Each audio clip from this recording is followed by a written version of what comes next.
Hello. Today in this lesson we are going to study about the evolution of public administration. So how did public administration come into being? Public administration has probably a long history, but as a subject, as a discipline, it does not have a very long history. It can be traced back to 1887 when Woodrow Wilson published the essay The Study of Administration. It didn't have a much heavier impact as a discipline prior to that. Public administration had Arthashastra. Arthashastra is an Indian book. It deals with the science of polity. And according to Arthashastra, the science of polity is a combination of the science of wealth and the science of governance or government. Wilson's essay created sustained interest and initiative to look at the subject seriously. So that is the impact of the Wilson's essay. Thus, it is not the content, rather the impact that made Wilson stand out, and he is known as father of public administration. So coming to the point, how did public administration evolve? Uh, the evolution of public administration. As you probably know, Robert Golomsky provided elaborate explanation based on the locus and focus of the subject where it should be.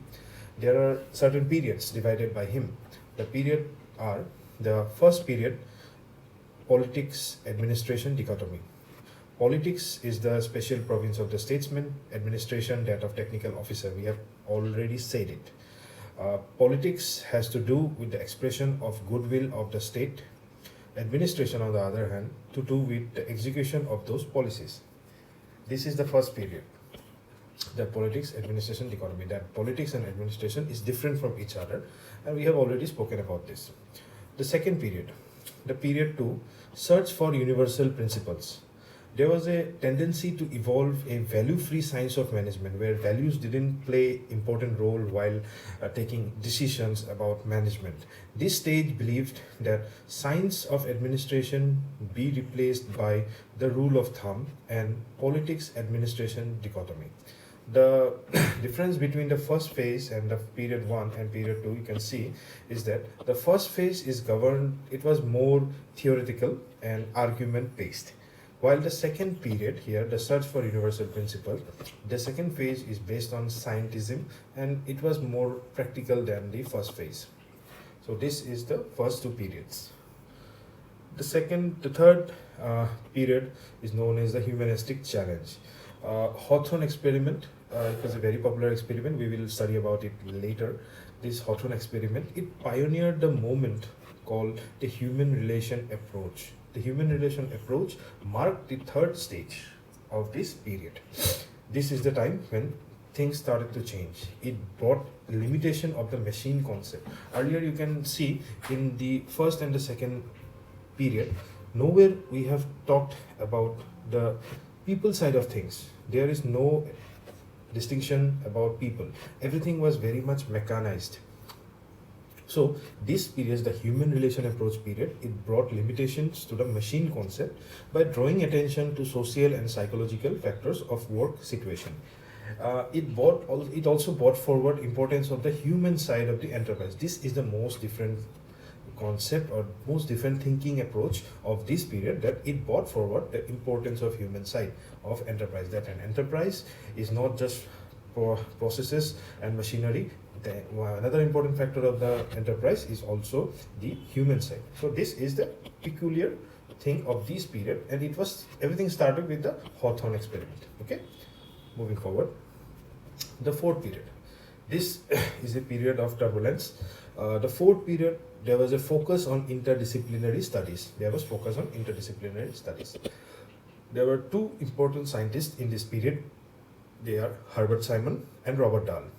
Herbert Simon actually rejected the politics administration dichotomy and regarded the decision making as the heart of administration. He was of the view that decision making is the heart of the administration. Simon also posited the fact value based decision. He was in favor of the fact value based decision. Robert Dahl, however, negated. He observed values can be excluded in the administration.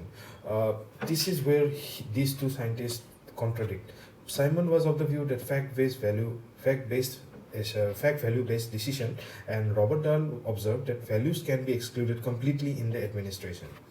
Dahl also criticized the machine concept of the organization. He argued we must study, the must study of administration must embrace the whole psychological man. He embraced the importance of embracing the whole psychological man factor in the concept of organization. He severely criticized the machine concept. He criticized it. Dahl pointed that the public administration to be a true science, if public administration wants to be a true science, according to him, it should be based on cross-cultural and cross-national studies. There should be a wider approach of studying this subject, because if the study goes cross-cultural and cross-national, we will be able to learn things from many different culture, from many different nation, and as we have spoken earlier, we can filter those through the cultural lenses, and it can be applied properly. There will be universalism of this, and only by this approach he believed that public administration can become a true science. The fifth period, new public administration.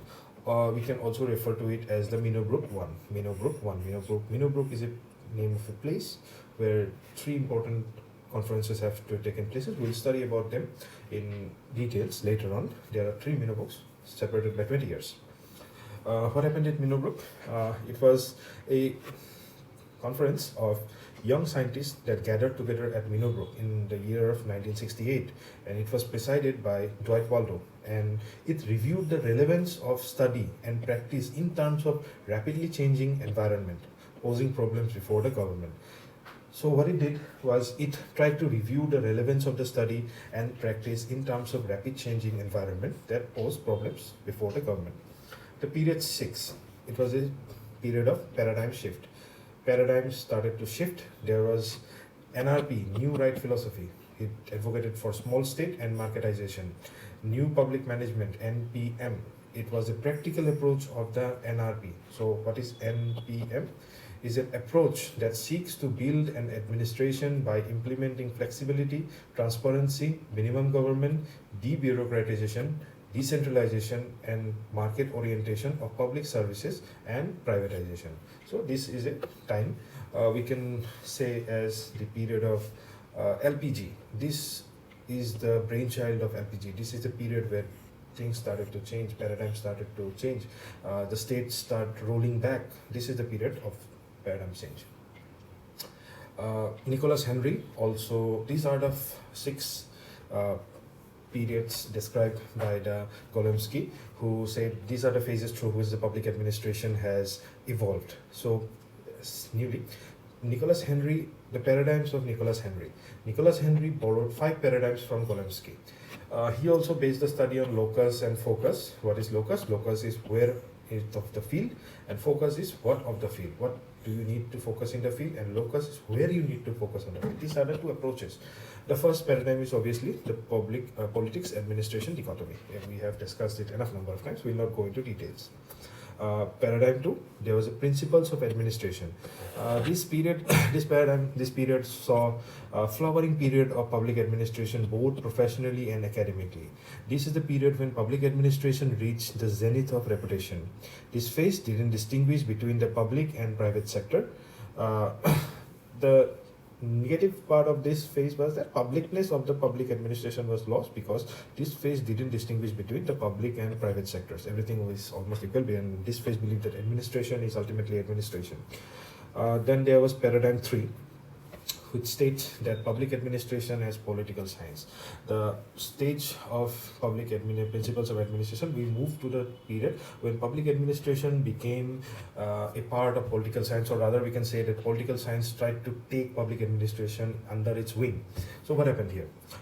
Scholars of the political science adopted a reactionary approach, because as I have said earlier, in the paradigm to this phase, public administration had reached a zenith of reputation. There was massive improvement in this department, in this subject, both professionally and academically. It has reached a zenith of reputation. The political science, as a reactionary approach, they began to claim the ownership of public administration. Some scholars even went ahead and said that public administration is a special area of interest in political science. And thus, by doing this, trying this approach, scholars began taking public administration under its fold, and public administration from its previous phase, it started losing its uniqueness. So this is the period when public administration from being an independent single entity went back under the wing of political science. So this is that period.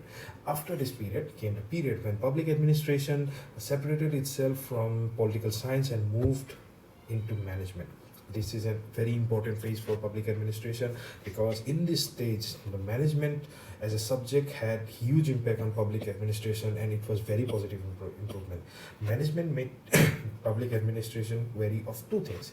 Management made public administration to develop new methodologies. It forced public administration to forego the principles of political science, and it asked public administration to develop new methodology, going even beyond the existing theories. And management also made public administration think what the word public in public administration really means. So what it does, it basically is asking to rethink about its domain. So what is the domain of public administration? What is the meaning of public? So this is what, as a subject, public administration, it is now today, it has evolved because of the management. But as you know, everything that has started has to end, and so that started with the period of paradigm 5, when public administration even separated from management, and it continued as a own and distinct public administration, as a distinct subject. So this is the period where public administration functioned as public administration, no help from other, not under anybody's wing.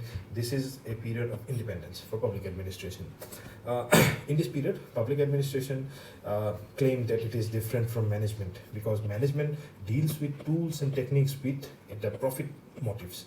Ultimately, management is basically for private. It was developed for private. So it had tools and techniques, the CPM, the PERT, the CERT, everything models. These models and tools and techniques are ultimately deep down related with profit-making motives. So public administration claimed that it was different from management. Earlier it had claimed that it is different from political science, but now it has claimed that it is different from management. Administration, on the other hand, according to public administration as an independent genre, it said that it tries to achieve equity, democratic values, and service. So this is a period of complete independence. I think it even continues till date. The sixth paradigm, it is a period of governance, when government rolled back and governance rolled out. Is a period of governance, is a period of good governance. What is that? We'll study about good governance later. So in the paradigm 4, it's stepped into good governance period. The multi-actor paradigm, the state and the public coming together, the private and the public coming together, that is called the multi-actor paradigm. It was adopted. That means the public along with the private started working together. It was the era of minimal state, or rolling back of state. As I've already said, state became smaller, the vicinity of the state started smaller, they started taking lesser things under into its domain. It started getting things that mattered most. Quality started depending more than quantity. This is the era of minimal state, or rolling back of state. The trends visible in this era are globalization, redefinition, and devolution. These are the things that marked this era. So what is postmodernism? Postmodernism is a concept that emphasizes on quality rather than quantity. As I've already said, in governance, this is a part of this phase, not different. It emphasizes on quality rather than quantity. It focuses on human resource development and management of the things, how things are to be managed. It was the period when it's stated that it was a responsibility of public administration to ensure well-being of all, including poor, weak, and the marginalized sections.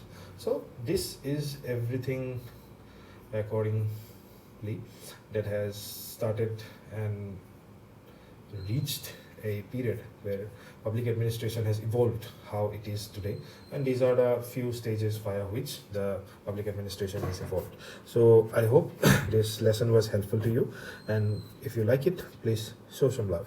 Thank you.